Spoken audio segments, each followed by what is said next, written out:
यमुना नदी के किनारे बस से वृंदावन में भगवान श्री कृष्ण ने अपना बचपन बिताया था, जिसके चलते वृंदावन को अनगिनत कृष्ण लीलाओं का गवाह माना जाता है।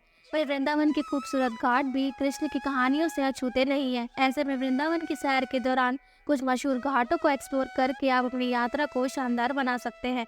नमस्कार दोस्तों, हमारे चैनल क्रेजी फैक्ट में आपका बहुत बहुत स्वागत है।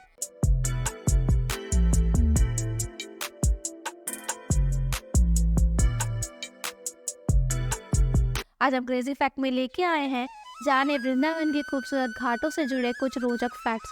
लेकिन आज की वीडियो शुरू करने से पहले अगर आप हमारे यूट्यूब चैनल क्रेजी फैक्ट पे नए हैं तो जल्दी से आके हमारे चैनल को सब्सक्राइब कीजिए ताकि आपको ऐसे ही फैक्ट्स देखने को मिलते रहे।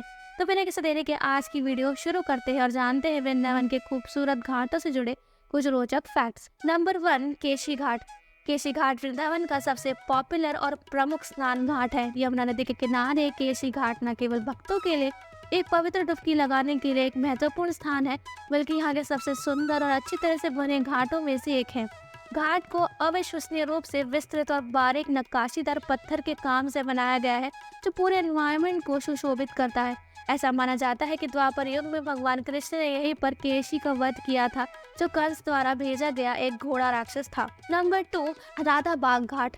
वृंदावन के पूर्व में स्थित राधा घाट के बारे में उल्लेख है कि रास रचते समय भगवान श्री कृष्ण ने यहीं से राधा जी का ध्यान किया था, तभी से इसका नाम राधा घाट पड़ा।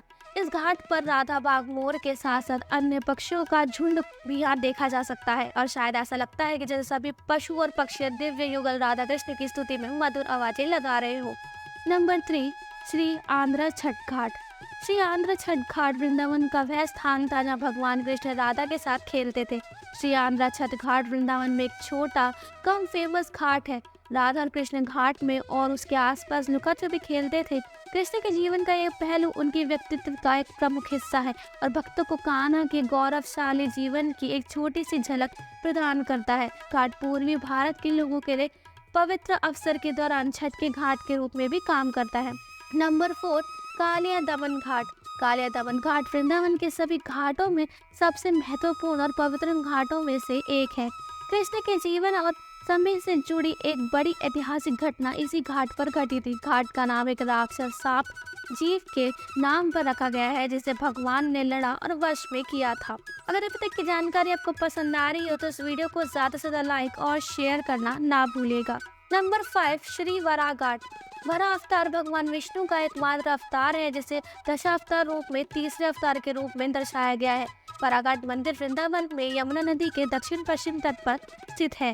सतयुग के दौरान एक राक्षस ने पृथ्वी को अपनी कक्षा से हटा दिया था और उसे ब्रह्मांड के तल की गहराई में छुपा दिया था, जिस दौरान भगवान विष्णु ने एक जंगली सुअर के रूप में अवतार लिया और राक्षस को मार डाला और पताल से पृथ्वी को अपनी सूंड पर उठा लिया और वापस अपनी कक्षा में स्थापित हो गए। फिर वृंदावन के स्थान पर विश्राम किया। नंबर 6, सूर्य घाट। इस घाट को सूरज या आदित्य घाट के नाम से जाना जाता है। कालिया नाग दमन के बाद श्री कृष्ण को ठंड लगने लगी, तब भगवान सूर्यदेव ने इसी घाट पर श्री कृष्ण को ताप प्रदान किया था। तभी श्री कृष्ण को कुछ गर्मी लगी और उन्हें पसीना आने लगा। यहाँ श्री कृष्ण का पसीना यमुना में मिल गया।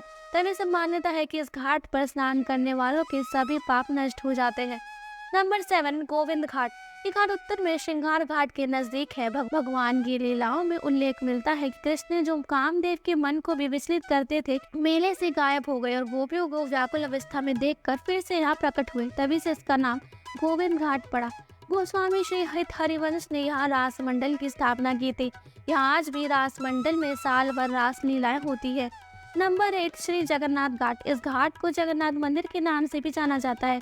श्री जगन्नाथ घाट के पीछे की कहानी बड़ी दिलचस्प है। कहानी एक ऋषि या एक ब्राह्मण के साथ शुरू होती है, जिसे भगवान जगन्नाथ के बारे में एक सपना आया था। ऋषि से उसे वृंदावन ले जाने की इच्छा देने के लिए कहा गया था। उस समय उड़ीसा का जगन्नाथ मंदिर बहुत लोकप्रिय था और वो अभी भी है, क्योंकि यहाँ पवित्र चार धाम यात्रा का पूर्व स्तंभ है। साधु ने तब उड़ीसा के जगन्नाथ मंदिर में पुजारी से संपर्क किया और उन्हें पूरी कहानी सुनाई, जिन्होंने फिर सुझाव दिया कि उन्हें उड़ीसा के राजा के साथ इस मामले को उठाना चाहिए। वह ऐसा करने के लिए तभी सहमत हुआ जब भगवान जगन्नाथ उसके सपनों में प्रकट हुए और राजा को ऐसा करने का निर्देश दिया। जादुई रूप से ऐसा हुआ और राजा ने साधु को एक सुंदर मंदिर और भगवान जगन्नाथ को समर्पित एक घाट का निर्माण करने की अनुमति दी। तो ये थी हमारी आज की वीडियो। वृंदावन के खूबसूरत घाटों से जुड़ी कुछ रोचक फैक्ट्स। अगर आपको आज की वीडियो पसंद आई हो तो इसे लाइक और चैनल को सब्सक्राइब करना ना भूलेगा। तो फिर मिलते हैं ऐसे ही मज़ेदार क्रेजी फैक्ट्स के साथ। तब तक के लिए आज की वीडियो देखने के लिए आप सभी का बहुत बहुत धन्यवाद।